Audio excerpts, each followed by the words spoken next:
Good morning, student.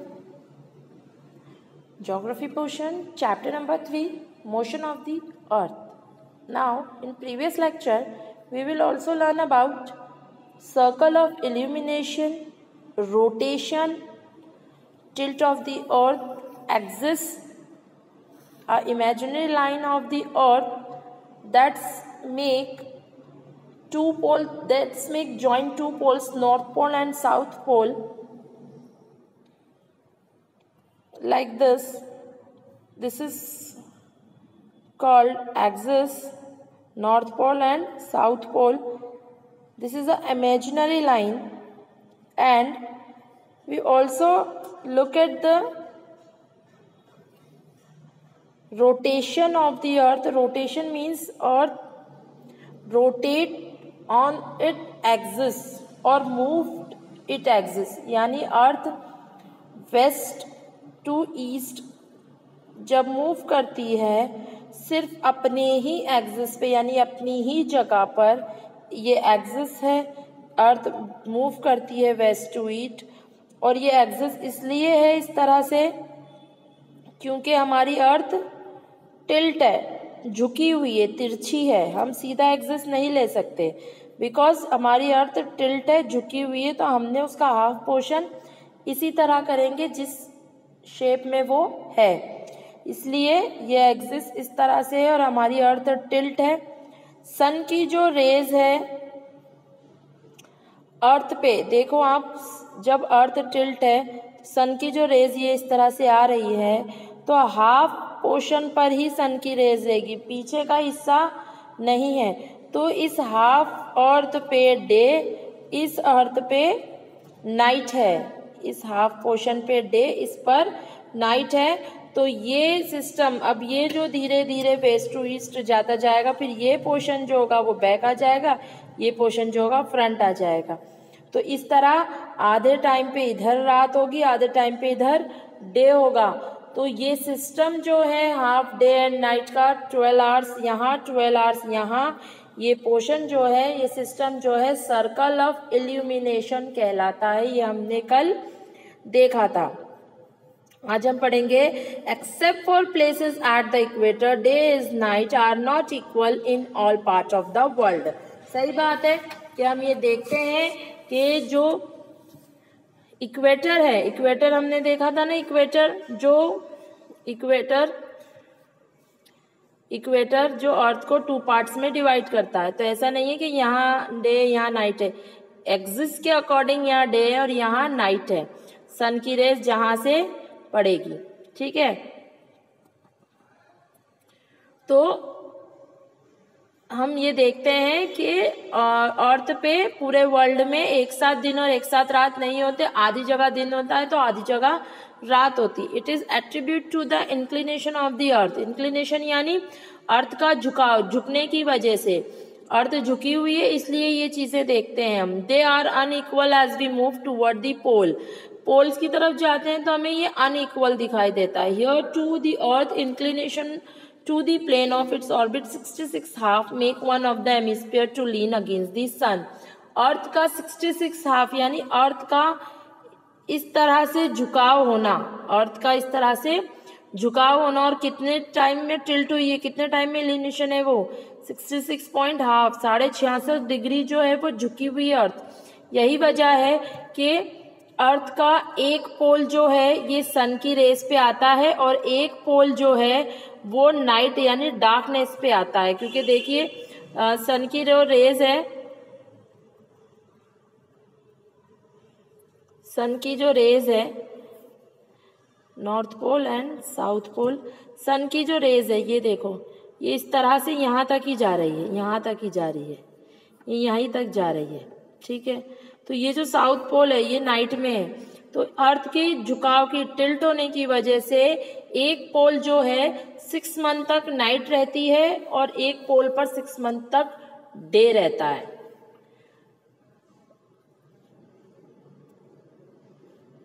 In this way, one of the hemisphere is maximum exposed to the sun and hence receive maximum daylight as compared to the other। Same है, दोनों ही पोल पर हमें एक साथ दिन और रात नहीं दिखाई देते, अलग अलग दिखाई देते, एक जगह दिन एक जगह रात दिखाई देते. So we can say that they are longer and nights are shorter in one hemisphere and vice versa in the other hemisphere. Poles usually experience completed day and night complete for 6 months each.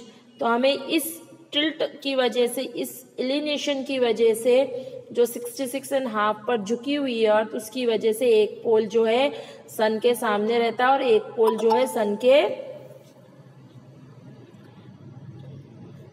पीछे रहता है, जहां पर night होती है.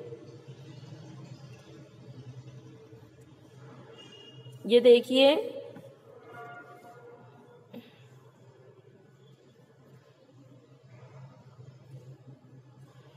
ये हमारी अर्थ tilt है, ये हमारा एक्सिस आ गया. हमारी सन जो की रेस जो है वो यहाँ तक ही जा रही है, यानी नॉर्थ पोल का जो पोर्शन है वो पूरा डे के सिस्टम पर है, डे है. साउथ पोल जो है ये पोर्शन हमारा, देखिए ये वाला पूरा पोर्शन जो हमारा डार्कनेस पे है, डार्क है, यहाँ सन की रेस नहीं पहुंच रही है. तो ये जो पोल है हमारा, ये नाइट पर ही रहेगा और ये डे पर रहेगा, क्योंकि पोल्स पर जो है इसके टिल्ट होने की वजह से, देखिए आप सबसे पीछे वाला हिस्सा ही ये साउथ पोल का है और ये ऊपर की तरफ नॉर्थ पोल का है. तो 6 मंथ जो है यहाँ पर लाइट रहती है, 6 मंथ यहाँ नाइट रहती है. अब हम बात करते हैं अर्थ के रेवोल्यूशन की. रोटेशन हमने देख लिया, रेवोल्यूशन क्या होता है. The movement of the earth around the sun is called revolution. Earth जो है जब सन के अराउंड घूमती है, पहले वो खुद की जगह पर खुद के एक्सिस पे घूम रही थी, उसे रोटेशन कहते हैं. अब अर्थ जो है सन के चक्कर लगाती है, सबको पता है. तो अर्थ जब सन के अराउंड रेवोल्यूट करती है, उसको हम चक्कर लगाती है, उसको हम रेवोल्यूशन कहते हैं. The path follow by earth to make one revolution around the sun is called orbit. और अर्थ जिस जगह से सन के आसपास घूमती है, देखिए ये सन है, ये अर्थ है. अर्थ जो है ये येलो येलो लाइन दिख रही है आपको, जिसपे मैंने पिंक ड्रॉ किया है. ये जो येलो येलो है, ये इस तरह इस जगह से, ऐसे नहीं कि कहीं भी घूम रही है, कहीं भी आ रही जा रही है, कहीं भी नहीं घूमती. अर्थ जो है इस रास्ते से ही सन के चारों तरफ चक्कर लगाती है. तो इस जगह को, ये जो येलोइश लाइन है, इस जगह को हम ऑर्बिट कहते हैं. क्या कहते हैं? ऑर्बिट. यानी ये अर्थ का ऑर्बिट है, यानी ये अर्थ की जगह है, ये पाथ है उसके घूमने का. जिस पाथ से होके हुए, जिस ऑर्बिट से होते हुए वो सन के अराउंड घूमती है, और सन के अराउंड जब अर्थ घूमती है उसे हम रेवोल्यूशन कहते हैं.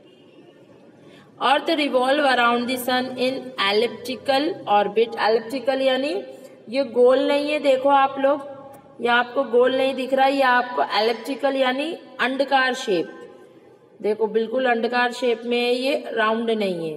तो एलिप्टिकल ऑर्बिट है. यहाँ पर इसे सन के अराउंड पूरा एक चक्कर, इस ऑर्बिट के पूरा एक कंफर्म पोजीशन पर आने के लिए 365 डेज एंड 6 आवर्स लगते हैं.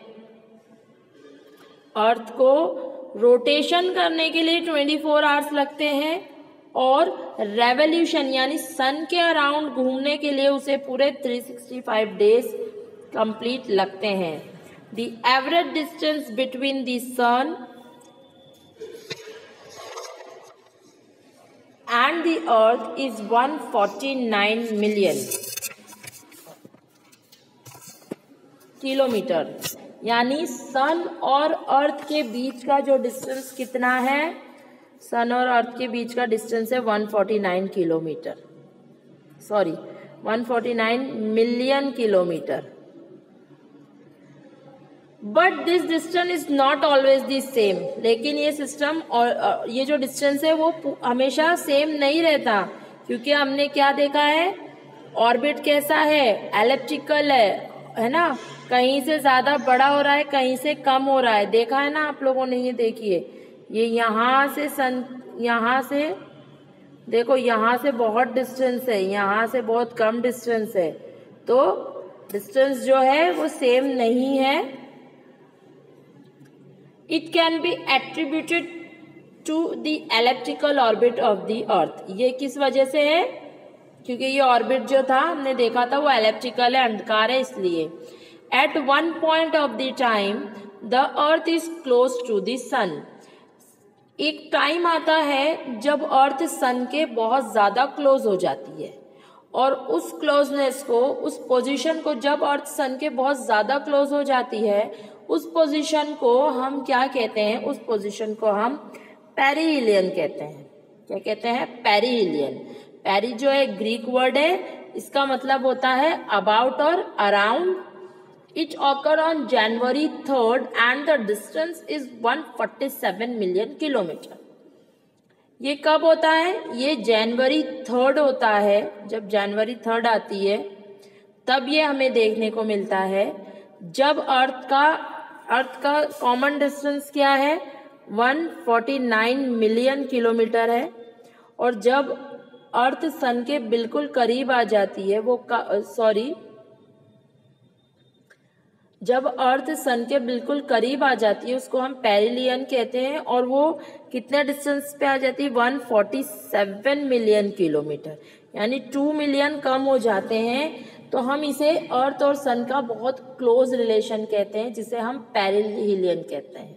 ठीक है, नेक्स्ट वेयर इज। अब दूसरा क्या देखते हैं हम? वेयर इज ऑन जुलाई 4 को अर्थ जो है सन से बहुत दूर चली जाती है, पास आती है उसे पेरिहिलियन, दूर चली जाती है उसे एपिहिलियन। पास का पेरिहिलियन, दूर का अवे मीन्स ऐसे याद रखिए, पी से पास तो पेरिहिलियन, दूर यानी अवे से एपिहिलियन, ए से अवे, ए से एपिहिलियन। तो पास का पेरिहिलियन, दूर का एपिहिलियन। तो जब एपिहिलियन होता है यानी जब अर्थ जो है सन से बहुत दूर चली जाती है, अवे चली जाती है, तो उसे हम एपिहिलियन कहते हैं। एप मतलब ग्रीक वर्ड है, इसका मतलब होता है अवे, दूर। और डिस्टेंस कितना हो जाता है? पास आने में 2 मिलियन कम हुए थे, देखो 149 मिलियन है। जब क्लोज आ जाती है 147 हो जाता है। जब अवे यानी दूर हो जाती है तो ये 152 हो जाता है, यानी 3 मिलियन। 2 मिलियन तो पास आ जाती है और जब दूर जाती है तो 3 मिलियन दूर चली जाती है। तो 152 मिलियन किलोमीटर्स का इसका डिस्टेंस हो जाता है। तो ये समझ में आया। आज हमने क्या देखा? आज हमने रोटेशन देखा, हमने अर्थ के डे नाइट के पोल्स का सिस्टम समझा, उसके बाद हमने पेरिहिलियन पढ़ा, एपिहिलियन पढ़ा। अब जो है मार्चिंग ऑफ द सीजन, अब सीजन कैसे बनते हैं, समर सोलिस्टिक, विंटर सोलिस्टिक, इक्विनोक्स क्या है, ये सारी चीजें हम नेक्स्ट लेक्चर में पढ़ेंगे। आज के लिए इतना ही, थैंक यू।